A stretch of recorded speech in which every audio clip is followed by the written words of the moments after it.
Let's do a little philosophy.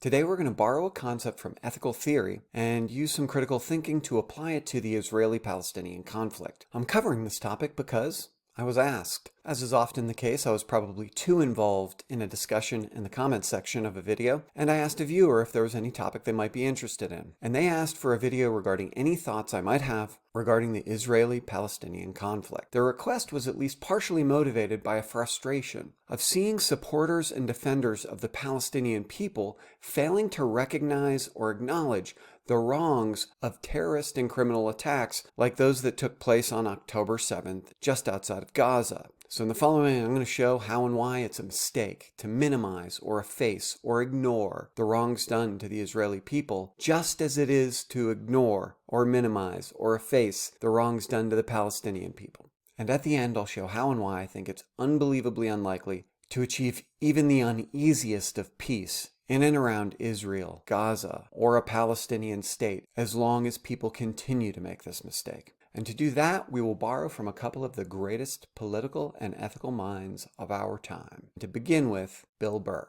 Okay, Bill Burr might not be one of the greatest political or moral or ethical minds of our time, but he does seem to have a hell of a lot of common sense, and he seems to think critically and objectively pretty damn well a lot of the time. A couple of weeks ago, he was on Bill Maher's podcast, and when pressed by Maher to take a side in the Israeli-Palestinian conflict, Burr responded that he was on the side of the kids. And that comment is far more important than I think people recognize. By being on the side of the kids, Bill Burr is recognizing that people, at least innocent people, kids, are more important than political or national or religious convictions. People matter.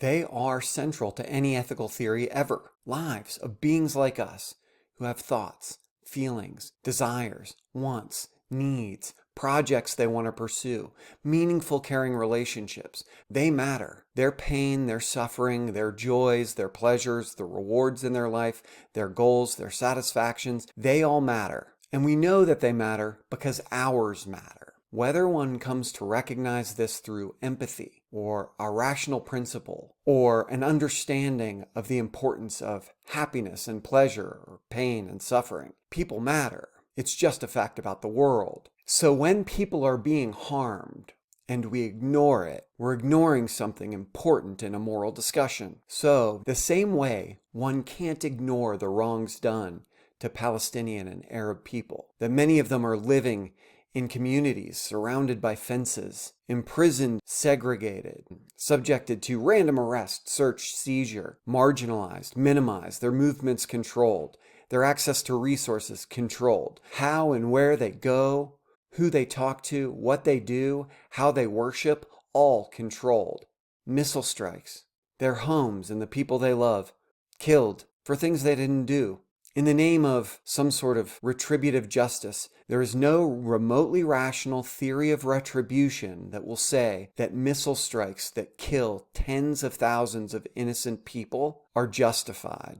There is no conception of just war theory in which the destruction of hundreds of thousands of people's homes and their displacement is justified. Thousands and thousands of Palestinian and Arab people have been killed, displaced, minimized, lives destroyed. They have been treated unjustly and unfairly, and they have been punished for things they didn't do. The kids can't be harboring terrorists. And if Israel's goal is to have fewer terrorists in the world, I think it's totally rational to question whether or not they're destroying more than they're creating. Because those kids who are seeing their friends and family killed, displaced, who are living in poverty and suffering the consequences of actions they had nothing to do with, seem like they might have a little bit of resentment and hatred, and they probably have an idea of where to target that resentment and hatred. But we also can't ignore the wrongs done to the Israeli people. The idea that Palestinians in the Arab world were reaching out with an olive branch of peace since the creation of Israel is misguided. The idea that Palestinians and Muslim Arabs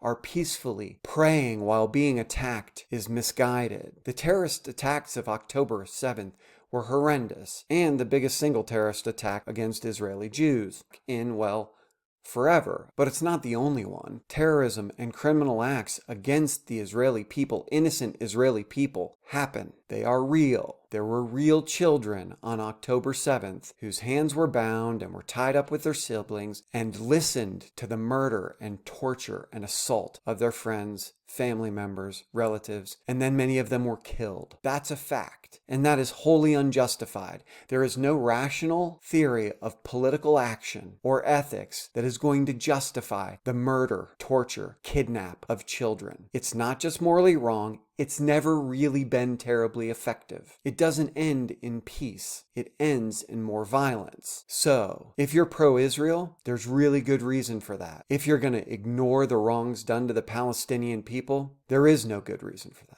If you're pro-Palestine or an advocate for the Palestinian people, there's good reason for that. But if you're going to ignore the wrongs done by the Arab world to Israel, there is no good reason for that. And to go from one brilliant political and moral mind to another, Bill Burr to Nelson Mandela, you can just take a quick Google of Nelson Mandela and forgiveness, and you will see how and why a recognition of the personhood of everybody and the ability to forgive them and move forward was central to the relatively peaceful transition from apartheid South Africa to what we have now. Was it perfect? No. Is it perfect? No. Has a hell of a lot more happened in the last 50 years in the transition from apartheid South Africa to now than has ever happened in a 50-year period in and around Jerusalem? Mandate Palestine, Israel? Abso-fucking-lutely. And every single account of how and why it happened, every single historical or political account